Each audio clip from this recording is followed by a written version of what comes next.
Hello, I'm Jonathan Tobin, Editor-in-chief of the Jewish News Syndicate, JNS.org, and you're listening to Top Story, a weekly podcast where I analyze the most important stories happening in Jewish news around the world. Each week, I will break down politics, foreign policy, and culture to provide insights into what is going on behind the headlines. Hello, and welcome to Top Story.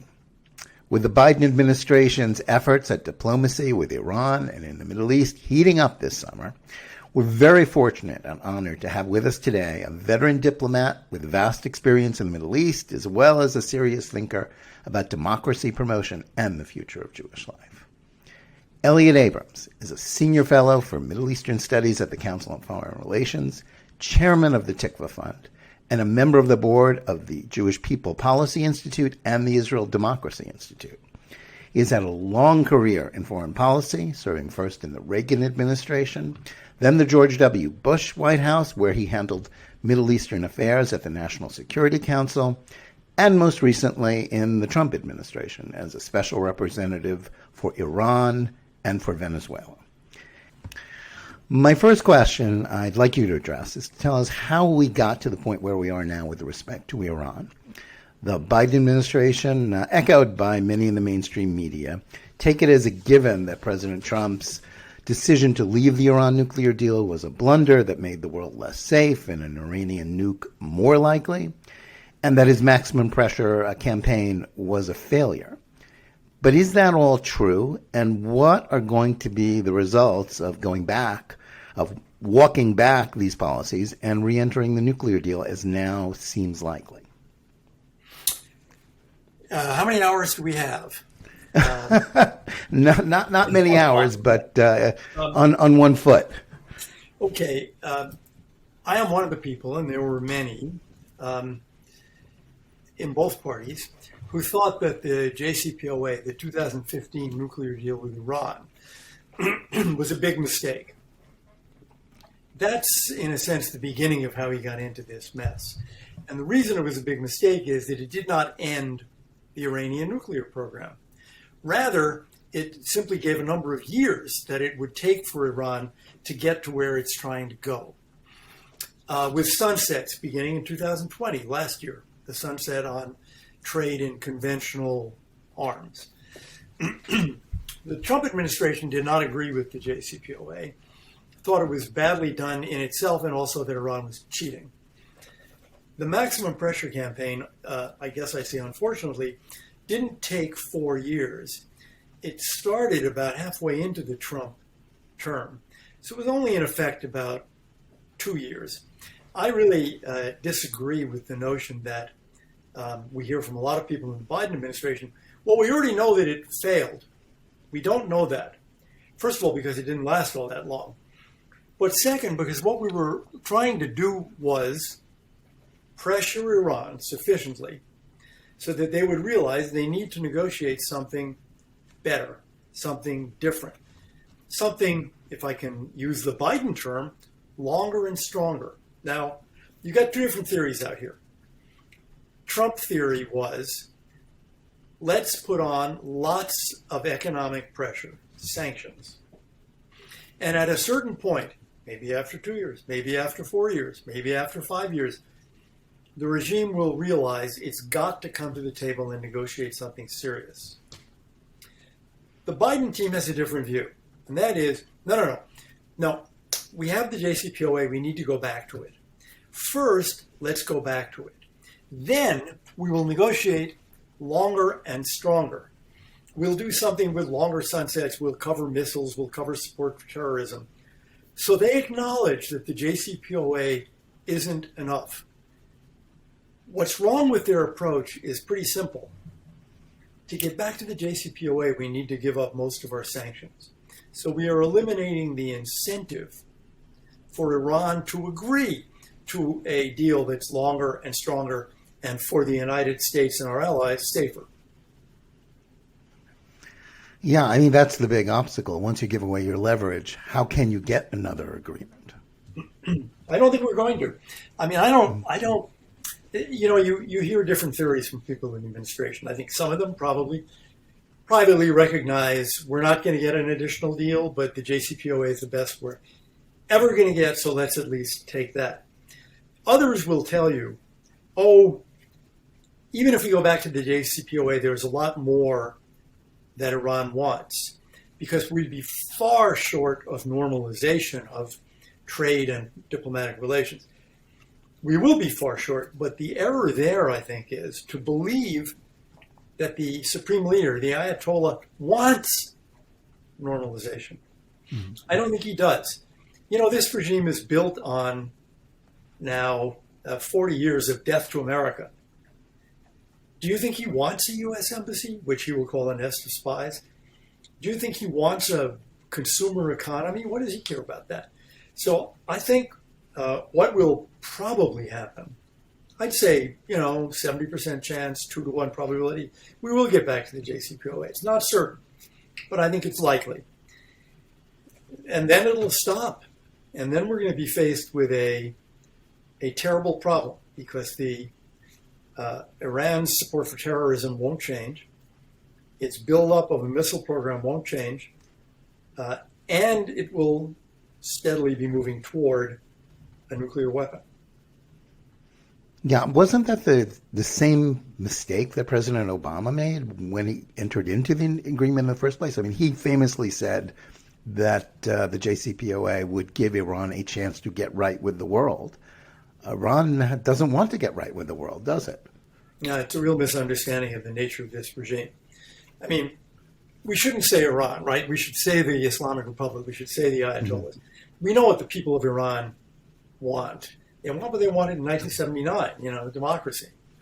But what the Ayatollahs want, sure, I mean, that's a real, either it's a misjudgment on the part of the people making the policy, or it is a judgment, which I completely disagree with, which was certainly the Obama judgment, that, look, they're there, you just get used to it, grow up, share the region, as he once said to the Saudis. Learn to share the region with Iran. That is bad advice, and it's advice that I think Iran's neighbors, and certainly Israel, will reject.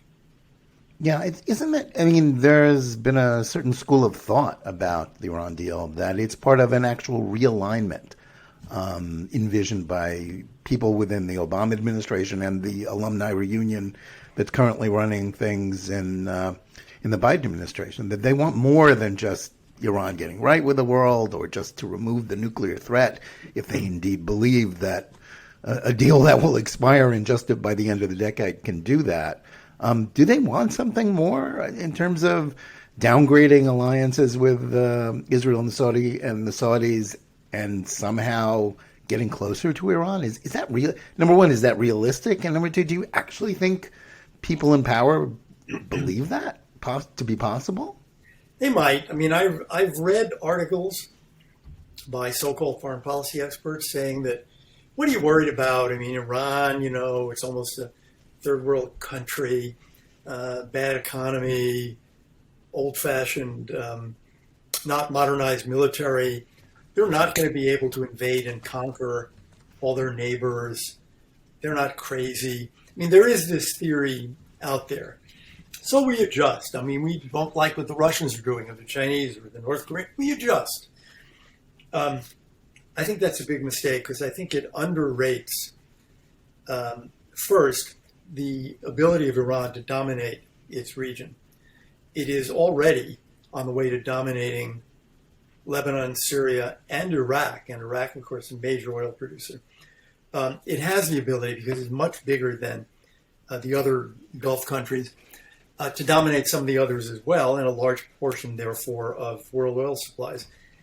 And then there's Israel. I mean, General Jack Keane, who's a great military analyst, once said, when a government says death to Israel every week for 42 years, you got to figure they actually mean it. And I think the Israelis do. And so I don't think they are willing to see Iran develop a nuclear weapon or be 1 inch away from it. Yeah, well, that raises the question of what Israel can or will do and what the Biden administration's reaction to that will be, doesn't it? It does. President Obama once said very clearly, he didn't just say Iranian nuclear weapons unacceptable. He said, and we will use all aspects of national power, if need be, to prevent it, which is a military threat. I wish President Biden would say the same thing. He did say when the outgoing is now gone Israeli President Rivlin visited him in the Oval Office recently, they're not going to get a nuclear weapon on my watch. Well, that's nice. I mean, that's good. I'm glad he said that, but it's not good enough because his watch may only have 3.5 years to go. So it raises the question of, okay, they don't get a nuclear weapon. How close are you prepared to see them be? What if they want to be in a position that, say, Japan is in, where it's obvious that they have capability to make one almost overnight? That ought not to be acceptable to us. I don't think it's acceptable to Israel. And obviously what the Israelis are trying to do through all sorts of activities is push that day further and further and further away. Yeah, well, in terms of on Biden's watch, even if he were reelected, he would still be out of office before the last sunset clauses kicked in. Yeah. So it's his successor, whether in 2025 or 2029, that's going to have to deal with this. And actually, I think the defense of Trump's policies, the best defense of Trump's policies is that he realized this and said, it's time to get to work on this rather than to wait until it's too late.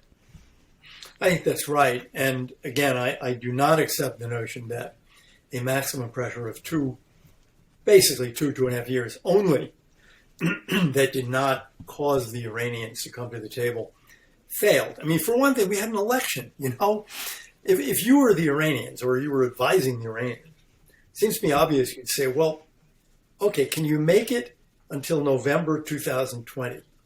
Look, if Trump is reelected and you're looking at 4 more years of this economic pressure, maybe you'll have to negotiate. Well, why would you want to do that until you see the election results? And they didn't. Actually, when you speak of people advising the Iranians, of course, former Secretary of State John Kerry more or less publicly admitted that he had advised the Iranians to wait until 2021, and then there would be a Democratic administration that would re-up the nuclear deal, didn't he? Yeah, I really, one thing I would say, I think quite seriously about Kerry, one of the things that Kerry did as secretary after the 2015 deal was that he became a fundraiser for Iran as secretary. I mean, he traveled around, particularly in Europe, telling companies, go into Iran, you've got to do it. I hope to God that we don't see Secretary Blinken doing anything like that. I expect we will not. And I think that Kerry, I think that action was quite discredited. Yeah. Switching slightly or along the same line, you mentioned Israel and the Saudis vis-a-vis Iran. One of the last administration's clear achievements was the Abraham Accords and normalization agreements with Arab and Islamic countries. The Biden administration hasn't said they're against them, although they're clearly not that enthusiastic about it, or devoting any effort to expanding them to more countries. Is a policy that's basically aimed at rapprochement with Iran compatible with the whole idea of expanding normalization with Israel and in the Islamic world? Although, of course, it is Iran that helped drive the Gulf states into Israel's arms, didn't it? Yes, I think there's something, I was going to say, amusing about this, kind of, because of the last thing you said. That is, it may be that the administration is not fully enthusiastic, or as enthusiastic as it ought to be, about the Abraham Accords, but its Iran policy is going to strengthen the Abraham Accords. Because as Arab countries, ones that are in the Gulf and ones that are further away, realize that their best ally in the conflict with Iran, their most reliable ally, their most active ally is Israel. I think it may actually backfire on the administration and create more enthusiasm for the Abraham Accords on the part of Arab governments. Yeah, ironic.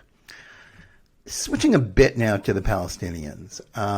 You wrote at length in your book, Tested by Zion, about the Bush administration in which you served and the Israeli-Palestinian conflict, about your inability to prevent then Secretary of State Condoleezza Rice and then Israeli Prime Minister Ehud Olmert from pushing forward with a peace initiative in 2008 at Annapolis that was clearly doomed to failure. The Biden administration seems, at least at the moment, to be somewhat wary of a similar blunder, but is at the same time likely still pushing ahead with measures to please the Palestinian Authority.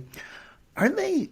Do you worry that they are inevitably headed down that same mistaken path that other administrations before them and before Bush had of prioritizing a two-state solution that the Palestinian Authority clearly doesn't really seem to want?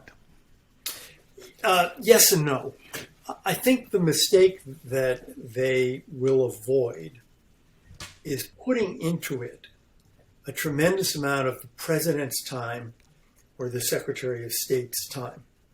And if you think back to, Carter, George W. Bush, George H.W. Bush, Clinton, Obama, these presidents and secretaries putting huge amounts of their time into it. I don't think we'll see that.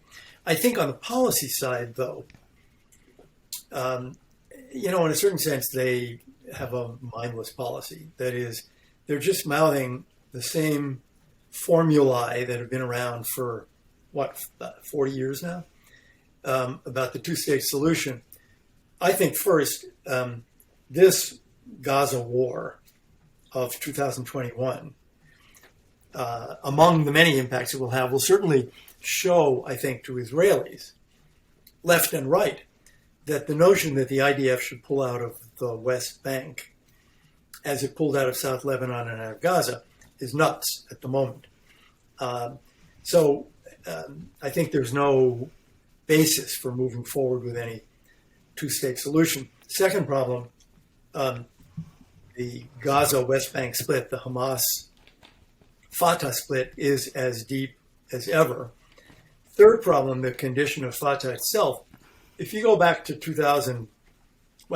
October 2004, Arafat dies, and there was a period of about a year and a half, when we thought there was a chance for real renovation of Fatah into a democratic political party.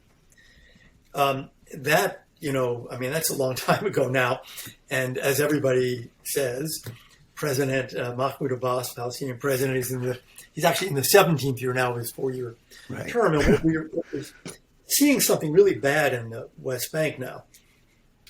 We're seeing, I would say, the greatest repression maybe we've ever seen, but certainly since the death of Arafat, including the killing by Palestinian police forces of a peaceful critic of Abbas's about 2 weeks ago, which has, given rise to a lot of protests in the West Bank. So things are getting worse, not better, in Ramallah. And again, what kind of basis is that for a two-state solution? So my guess is that the administration will talk about this some. Whether they'll have a special envoy doing it, I think remains to be seen. But I don't think you're going to see Biden and Blinken spending a lot of time on it. Yeah, well, one would hope that they can learn at least from some of their predecessors' mistakes on that score. I guess, when you refer to what Israelis learned from the Gaza war, the whole political consensus that exists within Israel that seems to stretch from the center left to the right is that there is no peace process, there is no peace partner. And yet Americans, and certainly, you're at the Council of Foreign Relations, you intimately know the foreign policy establishment in this country, yet that basic piece of common sense, just observing events, that arguments that made a lot of sense before 1993 don't really make the same amount of sense now. Yet that has never penetrated into a lot of your colleagues there. What's that about? Why are they incapable of sort of picking up on something that seems really so obvious?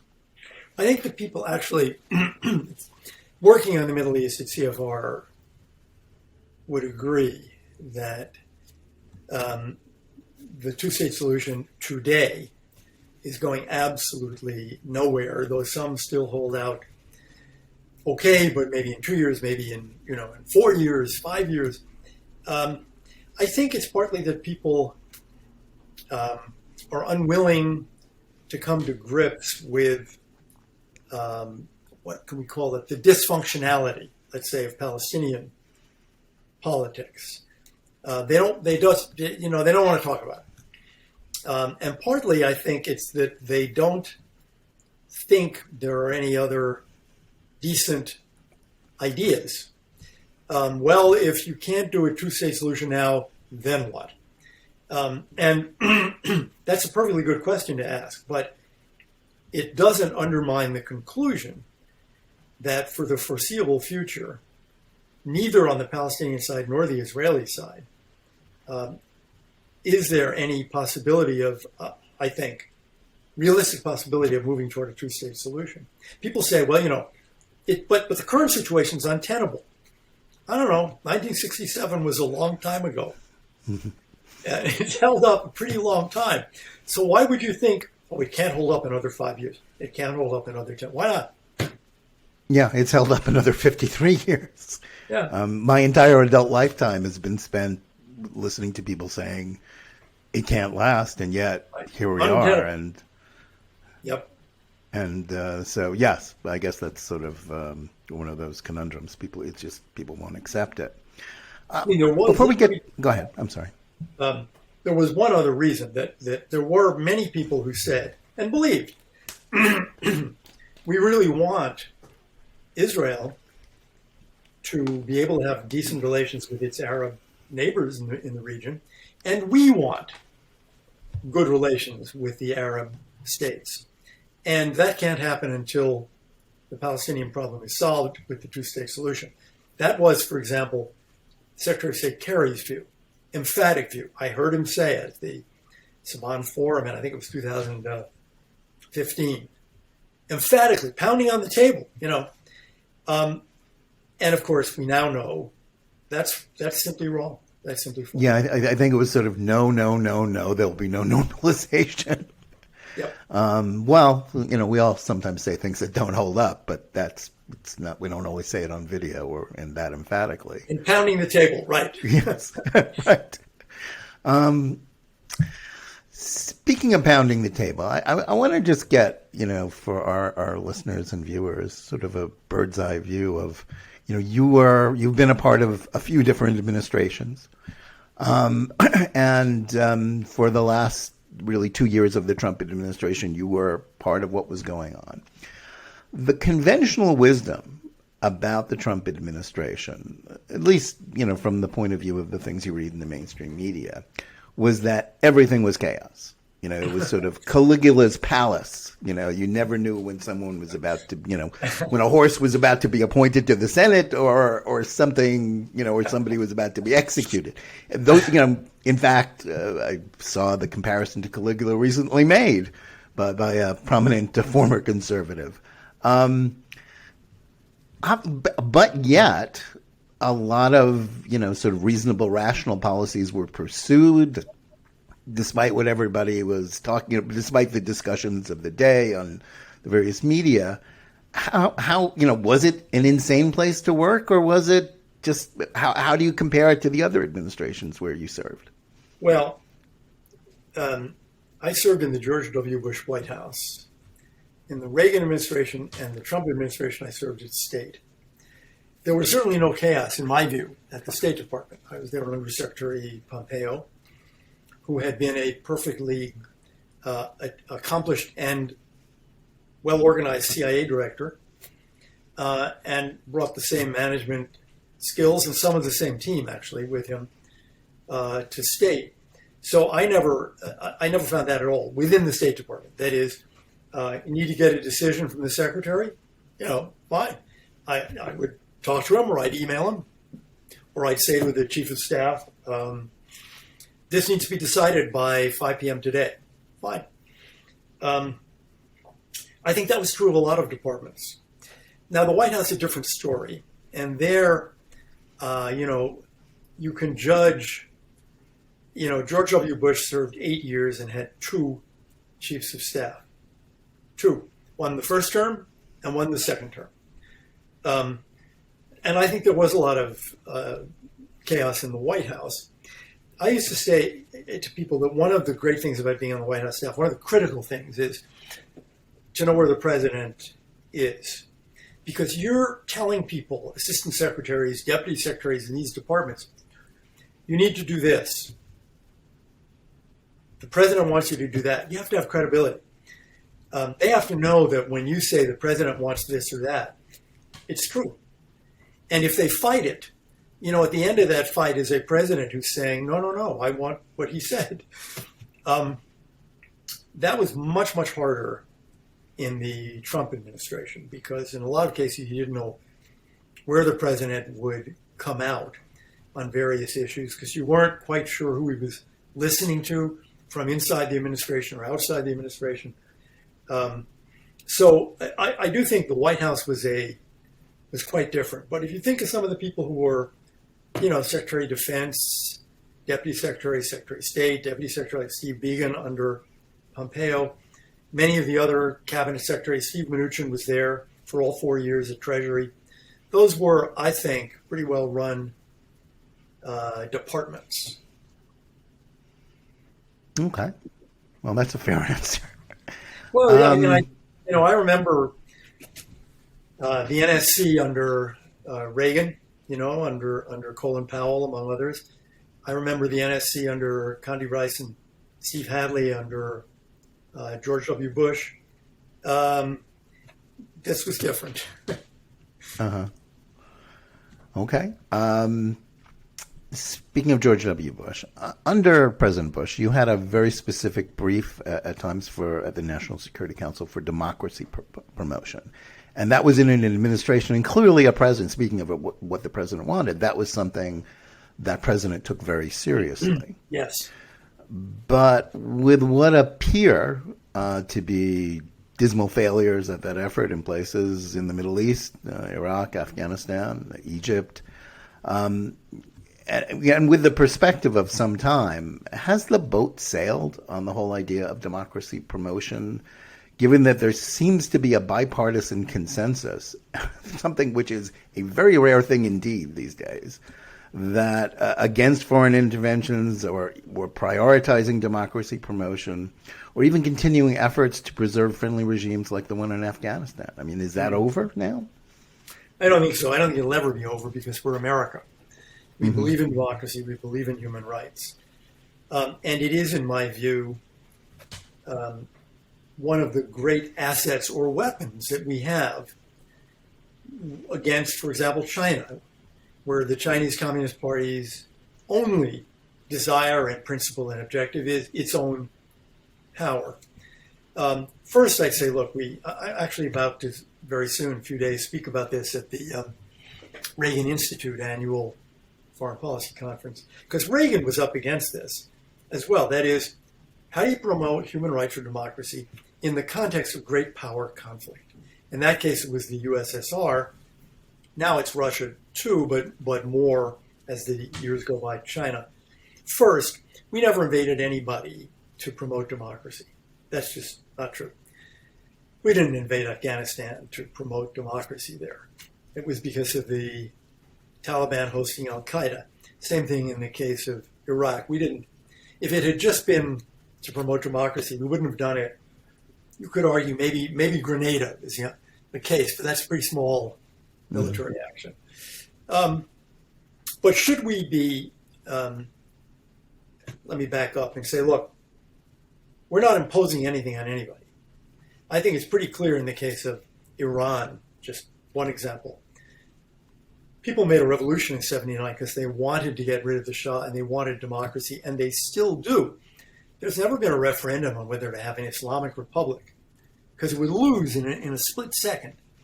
There's no evidence, none, that the Chinese people want to be ruled by the Chinese Communist Party as brutally and viciously as they are. Condi Rice always used to say, there are many, many cultural differences in many forms of democracy, but there's no culture in which people welcome that midnight knock of the secret police there to arrest you or your child or your spouse. So the question is, okay, then how do you do it smartly? What are the ways you do it? Knowing that there are a lot of countries, and again, Reagan had to deal with this, a lot of countries that we want on our side, that are on our side, but don't have democratic governments. And, I think we did it pretty intelligently then. We made a lot of progress, and I think you can still do it today. You can't do it by imposing exactly and precisely your views of everything. But you can support the desire of most people in those countries for a more just society, a more open society, and for the protection of their fundamental human rights. How about Egypt? I mean, you've spoken a lot about Egypt. It seems to be the, classic example of a country where there seems to be only two choices. A very brutal military dictatorship, or the Muslim Brotherhood, and preserving that brutal dictatorship seems to be a U.S. interest. It seems to be in the interest of Israel, because the Sisi regime seems to be very willing to be closely aligned with Israel and the United States, and yet, its practices are abhorrent. How do we get around that? Especially, there was a massive uprising for democracy against Mubarak, and then a massive uprising against the result of democracy. Yes. I'm tempted to say, gee, Jonathan, we're out of time.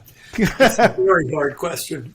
It's, and you're right to ask it. I mean, because it's a really tough one. I want to say one thing first. I don't think we needed to get into this mess. And often we can look back and say, for example, couldn't we have done something about the dictator Batista in Cuba so that they didn't end up with Castro? What about Somoza in Nicaragua? In the Bush administration, we did think about what comes after Mubarak. We tried to talk to Mubarak about that. I think when you get to the end, which is under Obama, if Mubarak, even a month or two before the end, had said, look, I'm 80, I think it was 82, I'm never running for president again. My job is to be the steward of order until the next election, and then I think he would have made it to the next election. Part of his problem that we never were able to talk to him about was trying to set up a dynasty. It was the idea that he'd be followed by his son, Gamal. What do you do now? I think in all these cases, first of all, you have to be realistic. So the question is, what could we realistically do with Sisi? Is it possible to diminish the brutality of the regime? Take the Copts. They're no threat to him. Is it possible that if we concentrated on religious freedom, we'd be able to make some progress? Bush administration tried that with Saudi Arabia. I think we did make some progress. You can't ask people to commit suicide. You can't go to Sisi and say you need to leave any more than you can say to a king, we don't really believe in monarchy. This is ridiculous. The question is to try to figure out, and it's very hard, where are doors that are an inch or two open? What are the things that where we can make a really good argument? Actually, this practice, that practice may be contributing to instability, and not just in the 25-year long run, but in the medium and short run that's going to hurt you. And sometimes the person in question will say, drop dead. But I think it's important that for Americans in part, but also for Egyptians to know, we're not indifferent, We think these are mistakes that he's making. We've told him that. We're trying to improve the human rights situation. We may get nowhere, but I think a realistic effort is still always worth thinking through. All right. Well, let's switch tacks for a moment and look homeward. 24 years ago, you published a book called about the future of American Jewry, Yes.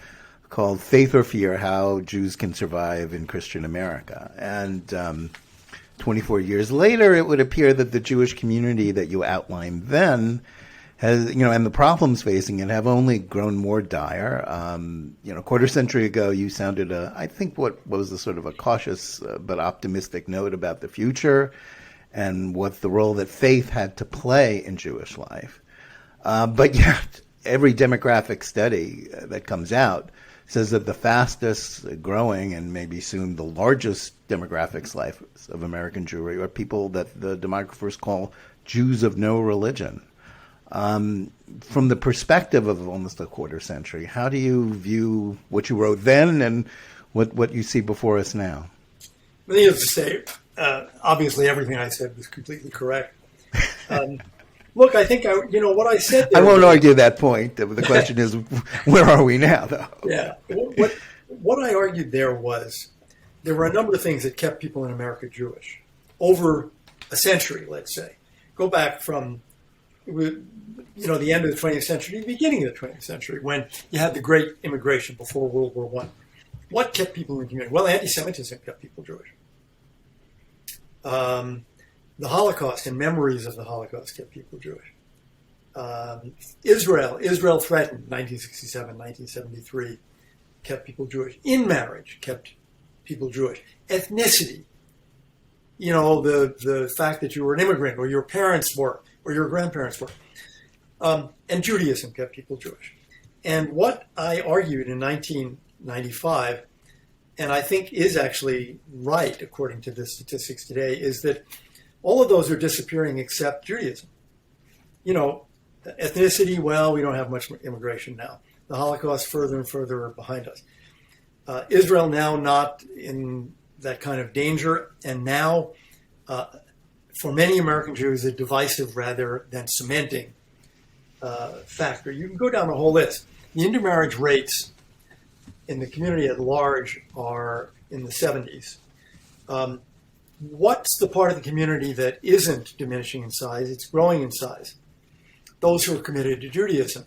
Most of those are Orthodox Jews, but they're also non-Orthodox Jews who, in their own lives, are very committed.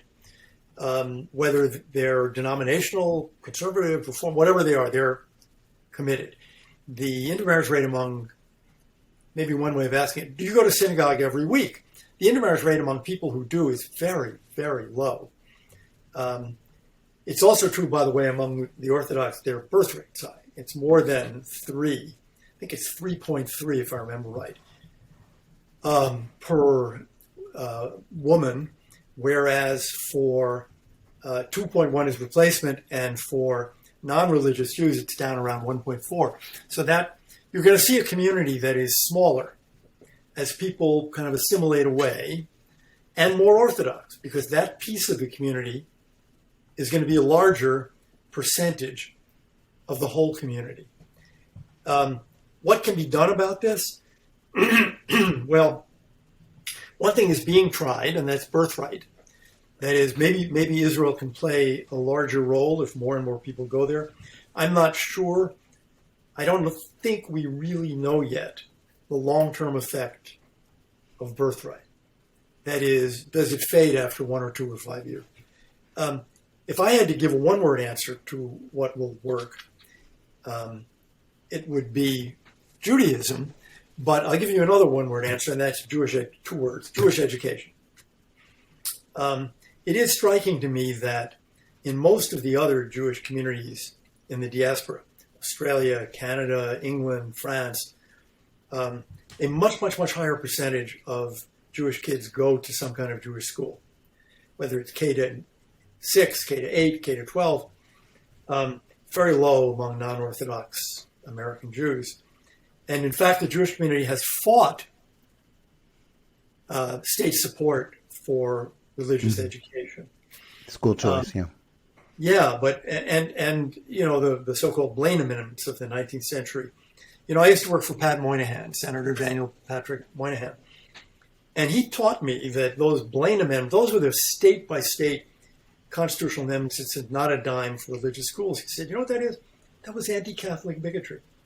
Right. That was the Protestants saying not a dime for papist schools. And it's tragic that Jews support that, because I think there are a greater proportion of Jewish kids. What would it be? Would it be 10? Would it be 20? Would it be 30? I don't know. But it's tragic that a Jewish family that wants its child to get better Jewish education often can't afford it. And, you know, the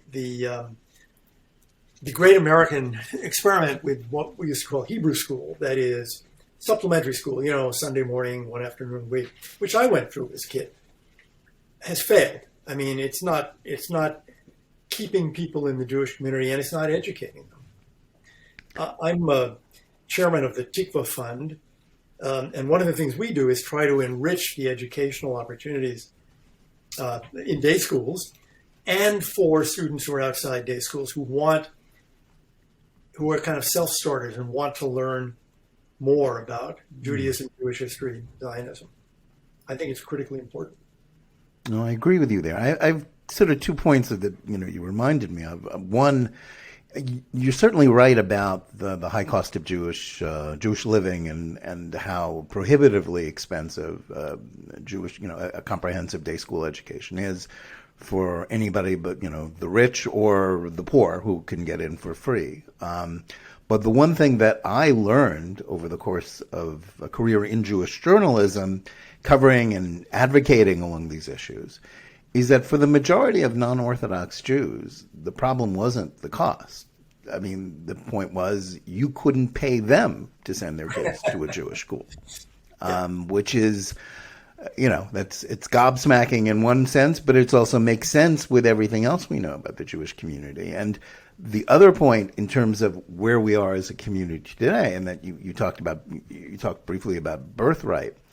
There was a study, obviously preliminary, that came out last December that noted that people who had gone on birthright in its first 20 years were more likely to choose a Jewish partner in life, to marry endogamy, that it was supporting endogamy.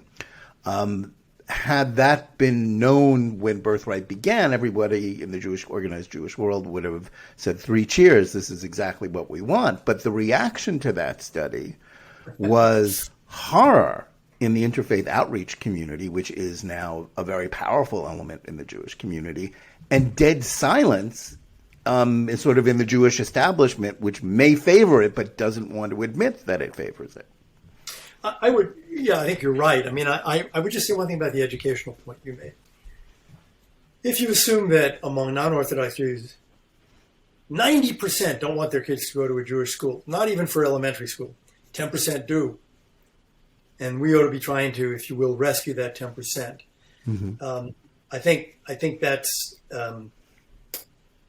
that would be very important. I don't know what the percentage is. I'd say one other thing about that. It's 2021. Your kid goes to a nice suburban public school. Your kid goes to a fancy private school. You're rich. What you now know is that they may well be being taught things you don't want them taught. They may be being taught critical race theory. We've seen this happen in some of the fanciest private schools in Manhattan. So I think for some Jewish parents, again, I don't know if it's 10%, I don't know if it's 20%. For some Jewish parents, the availability of a quality, it's got to be high quality alternative, where that kind of indoctrination is not taking place, might well be more attractive today than it was 20 years ago. You anticipated my next question, which was about critical race theory, which is obviously a point of great controversy right now. People on the right are up in arms about it, sort of these theories, critical race, intersectionality, working their way into public and private school curricula. And what that means for us as a nation, as Americans, and particularly for Jews, because because Jews are seen as possessors of white privilege, Israel is seen as an oppressor nation, that it's enabling anti-Semitism. But yet there's been a tremendous amount of pushback from the left, from the mainstream media, saying, no, it's none of these things, you're suppressing free speech, all sorts of, which I think are gaslighting arguments. How important is this issue in terms of both its impact on America and its impact on American Jewry? I think we're seeing a kind of perfect storm of things that are affecting, pardon me, American Jewry right now. Critical race theory is a way of slicing and dicing people, of saying that what is important about you is not really what you're like or what you believe or how you think you behave. What's important is characteristics that you have inherited. For example, your race, your color, your religion, your ethnicity. Societies in which that is true are societies in which Jews will not thrive because we will be put in certain boxes. And we see part of the impact of this kind of thing in some of the best, maybe the best 100 colleges and universities in America, where you start counting by race, which is what they're doing. And you do see a reduction in the percentage of Jews who are admitted to those places when they move away from merit and move to these inherited characteristics. We're also seeing at the same time, and it is related, a major campaign against the police and against law and order, with some kind of crazy theory that policing, public safety, law and order are a form of racism. Well, there's no question who the big losers from that will be, and it's African Americans. But we're also seeing that there is a rise in anti-Semitism, and we're seeing a decline in police activism, because the police realize that almost anything they do is going to get them in trouble. So you see a terrible, I would say, breakdown in many of the major cities. That's going to already is affecting Jewish communities. So all of this, I think, all of these are really negative matters. And it's much worse when it is imposed on you and your children by the state, by being taught. And I hope parents will continue, as has happened in a number of places, continue to resist that school district by school district, because it's not education, it's indoctrination. And indoctrination in elementary school is horrifying. Right. Well, Elliott Abrams, thank you so much. You've given us a great deal to think about. We hope you'll come back at some point and tell us more about what you'll be doing at Tikvah. And thank you also to our audience listening and watching. Please subscribe, follow, like us on all of the podcast platforms, Apple, iTunes, Google, iHeartRadio, and YouTube. And we'll look forward to seeing you again next week on Top Story.